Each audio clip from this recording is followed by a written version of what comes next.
በሚሊዮኖች የሚቆጠሩ ሰዎች በሚያዘወትሯቸው ማህበራዊ ሚዲያ መተግበሪያዎች ላይ ፈር የለቀቁ ተግባራት መበራከታቸውን እያነሱ የሚወቅሱ ጥቂቶች አይደሉም። ቁጥራቸው ቀላል የማይባሉ ሰዎች ማህበራዊ ሚዲያን ለመዘላለፍ የግለሰቦችና የተቋማትን ስም ለማጉደፍና ለሌሎች አሉታዊ ነገሮች መጠቀማቸው በጊዜ መፍትሄ ሊበጅለት እንደሚገባም የሚያነሱት በርካቶች ናቸው። ማህበራዊ ሚዲያን በአግባቡ ከተጠቀምነው ለማህበረሰቡ ትልቅ ሚና ያለው ቢሆንም በርካታ የመረጃ ፍሰትን የሚያስተናግድ እንደመሆኑ ጥንቃቄ ያስፈልገዋል። በዚህ ጉዳይ ላይ በካፋ ዞን ጨታ ወረዳ ካነጋገርናቸው ነዋሪዎች መካከል መምህር አሸብር አጋጎ፣ ወጣት የኋላ ሼት መሸሻ፣ ታረቀኝ መስፍንና አለማየሁ አምባው ማህበራዊ ሚዲያን ስንጠቀም ለመልካም ተግባር ሊሆን ይገባል ብለዋል።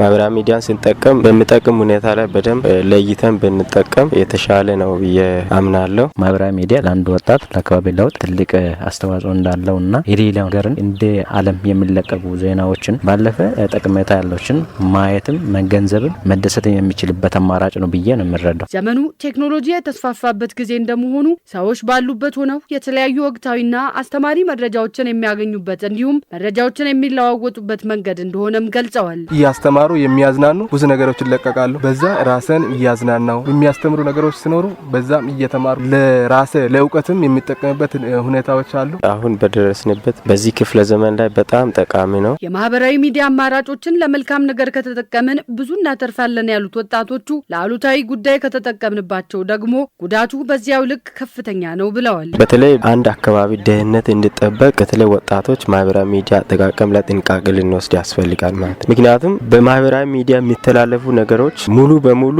እውነት ነው ማለት ይከብዳል። ጊዜ ማሳለፊያ ብቻ ሳይሆን ትክክለኛ የሆነ መረጃ ተጠቅሞ ራሳቸውን ኢኮኖሚያቸውን ባለፈ የተለያየ አካባቢዎች ላይ አንድ አካባቢ እንዴት እንደተለወጠ ከመነሻ እስከ መጨረሻ አይተው የሚገነዘቡበትና የሚያዩበት ሁኔታ። ወጣቶች ማህበራዊ ሚዲያን ሲጠቀሙ ለሀገር ግንባታ ለአንድነትና የአካባቢያቸውን የልማት ስራዎች ለማስተዋወቅ መሆን እንዳለበትም አሳስበዋል። ከዚህም በተጨማሪ ማህበራዊ ሚዲያን የገቢ ምንጭ ሊሆኑ የሚችሉ ተግባራት ላይ ማዋል እንዳለባቸው መክረዋል። ወጣቶች ደግሞ ጊዜያቸውን በማይሆን ቦታ በማይሆን ሚዲያ ላይ ከማሳለፍ ይልቅ ቅድም ያልነው ለፕሮሞሽን ለአካባቢን በማስተዋወቅ ላይ ለራሳቸው ቢዝነስ መስራት ላይ መጠቀም ያስፈልጋል።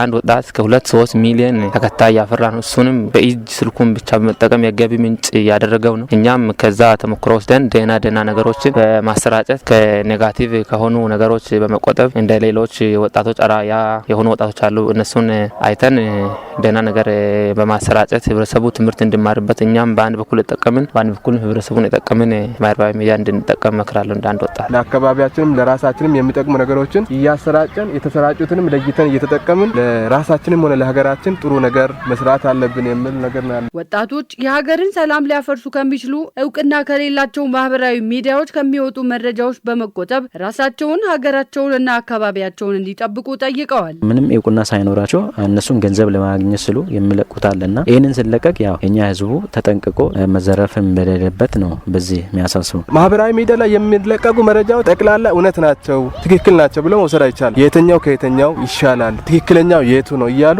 እየለዩ ቢጠቀሙ አሪፍ ነው የሚል መልእክት ነው ያለን። ወጣቶች ስንጠቀም በደንብ ሚዲያውን ለይተን መጠቀም ያስፈልገናል። የአካባቢ ደህንነት ላይ መስራት ያስፈልገናል።